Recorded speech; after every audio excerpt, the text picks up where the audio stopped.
Hello everyone, my name is Zach, and welcome back to my channel, and welcome back to another Papercut Book Club reading vlog. This is for, I believe, both the months of November and December, because the live show is happening December 7th, and I don't anticipate them doing another live show during the holidays, so it's probably a combo show, which is fine. I started the audiobook of Wool by Hugh Howey, which is the book for this month, 2 or 3 days ago, and realized I never started a vlog. So here we are, and I have to stay on brand, and I already have some complaints. I swear I'm not trying to be the grumpy old man. I'm not gonna go down the same rant that I did last time, but this book's in 5 parts apparently, and part 1 had some tropes I didn't like. Dystopian's not really my genre. Just gonna be transparent with that. So I was already kind of worried. Towards the end of part 1, it seemed like the story was going to open up and go in a direction that was more my speed. And then it was like, JK, it's just a prank, bro. And part 1 ended, and then part 2 shifted to a whole new perspective and kind of went back to the kind of dystopian plot we were establishing. As far as where I'm at now, they're trying to recruit a new sheriff for the silo they all live in. I put on Twitter, this is very Fallout 3, where it's like, we all live in a structure because the outside's too toxic to go outside. So that kind of made me laugh because I really love Fallout 3. It's one of my favorite games of all time. But we're following the mayor of this dystopian society, and it's like we're supposed to care about the romance she wants to have with her dead husband's best friend, and it's like, you're the mayor of a dystopian society. I don't know if I can get behind this, sorry. But maybe this new sheriff character will be interesting if they actually end up recruiting her. I have a feeling this vlog might be a lot of B-roll up front and then a longer spoiler section. Just because I saw Cindy posted her Goodreads review and she did not seem to like this book, and early signs are not looking good. So I might just give really basic updates and save a lot of my thoughts for a spoiler section at the end. Just because I don't know how vague I can really talk about a lot of these things, because a lot of these things are very specific complaints. But as far as what I'm doing right now, I just got a small bag of drywall screws so I can hang my paintings. I was using command hooks, but it's getting too expensive because command hooks are way more expensive than just getting a pair of screws. So I'm going to go put these in the wall so I can hang up some of the paintings I've done, and I'll show you that when I'm done. So check back in soon. Good morning. It is the morning of November 30th now. I did not update over the past 2 days because I did not make that much progress over the past 2 days. Also, it was Thanksgiving, so I think I earned some slack, but I figured I'd go ahead and just do a quick check-in since I have the house to myself this morning, which I wasn't expecting, but no one's here apparently. So last night I did some painting. I'm gonna have time lapse of my painting's progress, and then I'll go out and show you the finished product in a second here. And then I was on a live show for the Book Push Book Club with Maddie the Book Pusher, where we talked about Gods of Jade and Shadow by Silvia Moreno Garcia. We talked about that book for 10 minutes, and then we just spent the rest of the hour and a half just kind of talking about whatever. But it was a ton of fun. I really enjoyed it. So Maddie, thank you for inviting me if you're watching. I'll have a link to that live show if you want to watch it. But as far as Wool goes, I need to listen to about 2 hours a day to finish it by next Thursday, which is when I want to finish it so I can have this vlog up on next Friday. Well, I guess just Friday now. It wouldn't be me unless we were pushing right up to the last minute, so that's how we do. But sorry, thought I heard someone, but no one's there. So anyway, I'll go out and show you the painting real quick, and then it's Small Business Saturday, so I'm gonna go out to my local favorite record shop, which you saw in I think it was the last vlog. So I have a little bit of money set aside for today. I'm a big proponent of small businesses, so I think that's it. So here it is. Here's the finished product. My oval came out a little bit janky, but oh well. contact paper is a little difficult to work with, so I'm willing to cut myself some slack, but I'm pretty happy with how this one turned out. This is from a Bob Ross tutorial. The episode's called Rowboat on the Beach. I ended up making some changes to it because I had some happy little accidents, so you know how that goes if you watch Bob Ross, but here's, I don't even remember which painting this is. I think this is like 7 or 8. So, but I've wanted to have a nice little seascape for a while now. I'm never really happy with my seascapes, but I actually like how this one turned out, so can't wait for this to dry so I can get it up on the wall. Alright, so apparently this is going to be as much of a car vlog as it's going to be a reading vlog, I guess, but it is now Sunday, December 1st, and I'm making a quick run to the grocery store, so I figured I'd give a quick update. Number one, as you can see, I shaved. Movember is over, and I was over the mustache. I'm glad it grew in pretty fully, and it looked nice in my opinion, but it was also really annoying and really itchy, so it had to go. As far as wool, I'm 6 hours into the 17.5-hour audiobook, and it seems like we finally reached the plot 6 hours in. That took way too long. So I'm interested to see what happens now that we got to the point that should have been like 1 hour in. Quick thoughts. Part 1 of the book, I think, worked well if it had been like a standalone dystopian short story. But it gives way too much away. So like these second and third parts of the book, there's a car pulling next to me. The second and third parts, you know, it seems like these would be interesting mysteries, but we already know the answers from part 1. So like, what's compelling? Like, I already know what all this means every time. It's like, what does this mean? It's like, Juliet has this whole soliloquy about, why do the cleaners clean? We know why the cleaners clean. You told us that in part 1. We completely and utterly understand. So this whole big soliloquy about she just couldn't figure it out. It's like, well, good on her for not figuring out what she's not supposed to figure out, but like it's not interesting to the audience. Just want to quickly say, dystopian is not my genre, if I didn't already say this in this vlog, so you might want to take that in consideration when you hear my thoughts, that, you know, some things might be where, you know, some things that drive me crazy might just be dystopian things, and you can say, oh, well, that's not really a fair criticism because you just don't like dystopian, or that's why your score is going to be so low. I don't know. But just know that. But Cindy didn't seem to enjoy this, but Jordan said in a live stream today that she really enjoyed the first 75 pages. I'm interested to see if that will change, and I'm interested to hear Kat's opinions. I was talking with fellow Papercut fan Andy, whose channel I'll link below, last night, and he was saying he had an idea of what was going to happen, and I had an idea of what was going to happen at an earlier point in the book, and I feel like almost all of us are going to have this like idea of, I thought I was going to go in this direction, or I wish I would have done this instead, and so it's going to be like a writer's workshop, this live show, I think is what I said. But maybe Jordan will like it, and she'll be able to break down why it's a great dystopian novel, and those of us that don't like dystopian will just kind of sit there and go, that's great, still don't like it. But I'm trying to get to 8 hours of the audiobook tonight. We'll see if that happens, but until then, I'll check back in with you. Hey guys, so it is now Wednesday the 4th. Sorry I did not vlog the past few days, but I was just kind of busy and working through the book and didn't really feel like saying anything. Wool has picked up. I have about 6 hours left of the audiobook, and there's definitely a plot now. There's a little bit of action now.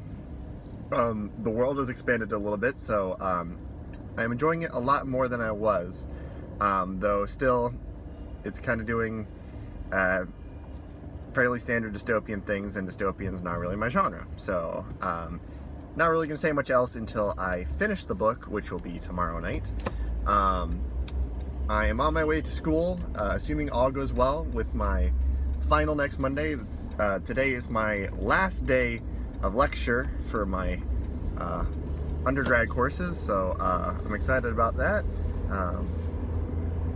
So I submitted my last assignment for my online class, so all I got to do is take the final for that, and I'll be a Bachelor of Statistics instead of just a Bachelor. So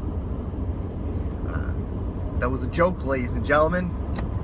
Probably not a funny one, but it was a joke. check back in later.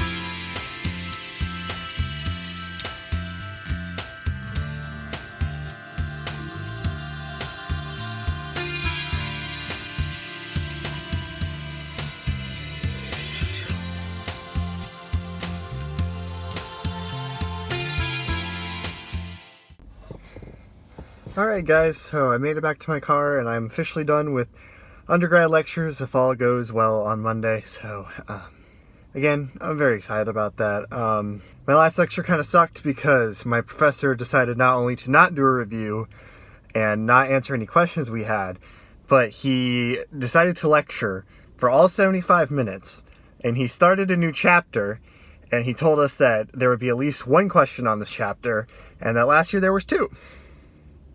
I don't know what it is about certain college professors, but they do something to me that brings out that, like, rage I had when I was, like, 13, 14, 15. I don't consider myself an angry person most of the time. I try to laugh a lot. I try to be a mellow person, but sitting through that lecture and him, like, hurriedly running through this chapter so we can put it on the test, I was ready to throw some hands, I'll be honest with you, but it's done, so I'm gonna go home, and I have plans to film videos today, which is exciting, and I might even listen to some of Wool on the way home, but I'm gonna start with some music, because I needed to calm my soul, so I'll check in later. Alright guys, so I just realized that I told you I was going to show you all my paintings, and I never did, so here we go. So that's the one I just did, obviously. That one is prepped. I'm going to do another seascape in warm colors, one that has a big wave. So I thought it'd be funny to do kind of the corners, so it'd be like that one where it's blank canvas with a picture on it. So that's why that's all taped up in painter's tape. I'm going to do another state one right here. That's what the gray canvas is for. That one's going to be Wisconsin, because Bob Ross has a tutorial on a Wisconsin-Swedish barn. But there's one of Nevada I did of the desert. I guess we should get a little closer so you can see it, but there you go. I was actually pretty proud of how that one turned out. This one right here is the only one I've done, well, actually one of 2. This one is the only one on this wall that's done in oil paint. I started with acrylics and tried to switch over to oils and discovered I kind of hated how they work, so I just went back to acrylic, but there was my one foray. There's another acrylic one, another desert one. That one's probably my favorite. That one's called Purple Splendor. I was really happy with how the cabin turned out, and I just really like it. How the color scheme with the purple and everything, I think, looks really nice. And then I'm going to do another one in warm colors just to kind of complete the pattern, because they kind of switch sides, which one's warm and which one's cool colors, but that one's going to be an autumn scene, I think. So there it is, and I'll back up so you can see the whole thing. The light's going to mess up my lighting, but yeah, there you go. Alright guys, so we're back for another shitty lighting wrap-up and spoiler section. So I guess that's a standard now in these videos. Final rating. So I was kind of bouncing between a 2 and a 3. I don't seem to hate this book as much as everyone else but Jordan seems to be. But the ending really sealed the deal as a 2 for me, because this book is, I think the physical book was 500 pages, the audiobook was nearly 18 hours, and there's no excuse for this book being as long as it is to have an ending that is as rushed as it is. It is thrown at you super fast, and most of it you are told after the fact instead of actually seeing it, and the ending is the #1 place where you should show, not tell. I don't recommend this book. Sorry, Jordan, I know you really liked it, but I gotta go with the crowd with this one, that it was not my favorite. Though, as I will go over in the spoiler section, there is a handful of good things in this book, but it's just, overall, I just don't think it works. Before I go into spoilers, I will say my overall impression of this book is that this is a book that could have used 1 to 2 more drafts, and then it would have been a lot better. I think if you fix some of the structural issues as far as the plot goes, and you cut down on the first half of the book and better use the plot you have in the second half of the book, I think it could work as an average, maybe even an above average dystopian, as well as some smaller technical issues that I'll get into in a second. But in its current state, I just don't think it works well. So for that reason, I'm going to have to give it a 2. So this is the end of the spoiler-free section of the vlog.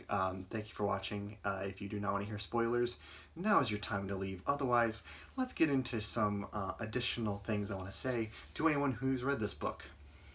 So the biggest problem I have, I was looking at the Goodreads page, and I think from what it says, it seems like this was a short story, and my guess is that part 1 was the short story, and then he wrote more and expanded it into like a full book. That works great as a short story, the ending reveal of the green pastures being a trick to make him clean the cameras. However, it doesn't work well in a full book form because you're giving away a mystery that you should have withheld until halfway through the book. You're giving it up front. Also, we know pretty early on that the mayor is not in on it, which doesn't make any sense to me. The mayor should have been in on it. I think really easily you could have had the mayor be in on it, and then Juliet ends up being kind of the thing that bites her in the ass, and the mayor recruits Juliet, and then Juliet ends up being her downfall, which I think would work just fine. They really should have withheld the fact that the cleaners are seeing a fake image until Juliet figures it out right before she goes outside. Then the audience would have had the opportunity and the pleasure maybe of figuring out themselves when her friend Scotty is kind of revealing it's a small pixel density, lifelike image. Maybe they'll figure it out, maybe they won't, and it'd be a good twist. I think if he just restructured those first 2 parts, where we see Holstein clean, but we don't get as much detail on his backstory, because honestly we don't need it, and we're not told what he sees when he cleans, we just see him clean. I think that would have really helped a lot of matters. Also, a lot of the characters are driven by their romance, but I did not feel anything for any of these romances. I feel like they're either pre-established, there's not a bunch of chemistry between any of them, and Juliet and Lucas was 0 to 100 real fast, which did not help the pacing of that. And again, I didn't really feel much for them, and it's kind of the one defining thing their characters have to do for a lot of the book is be in this romance, especially Lucas. He doesn't really have much to do but be in love with Juliet, which really doesn't work. I will say one positive. Jordan, I'm throwing you a bone here.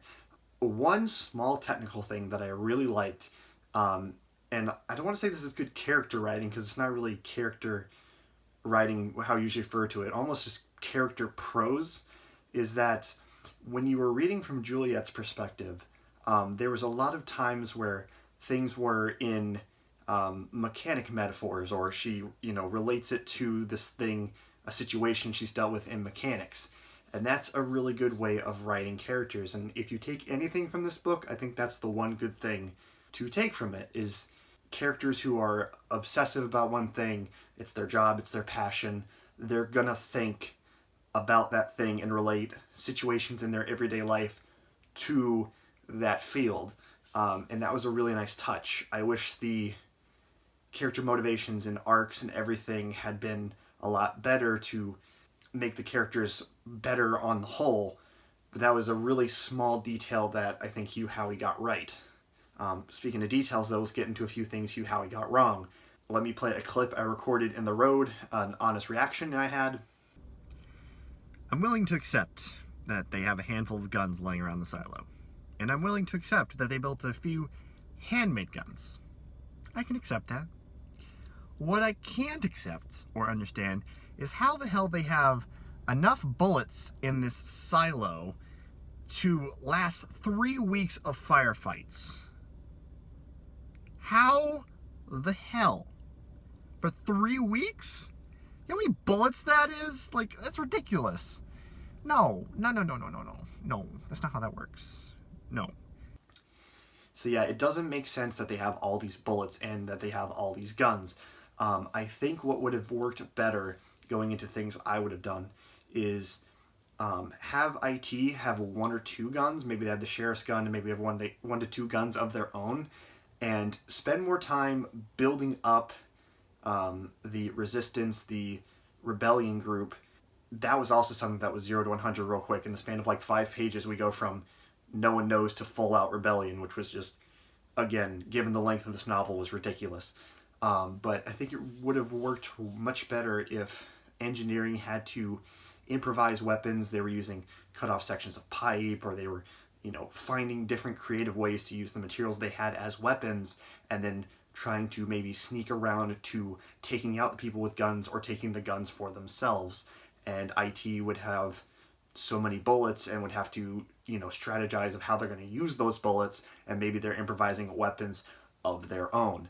That, I think, would have taken better advantage of the silo as a setting, and the idea that you would probably have limited resources being in the silo, because everything in a silo like that would be put to use. You would have to use every part of the buffalo.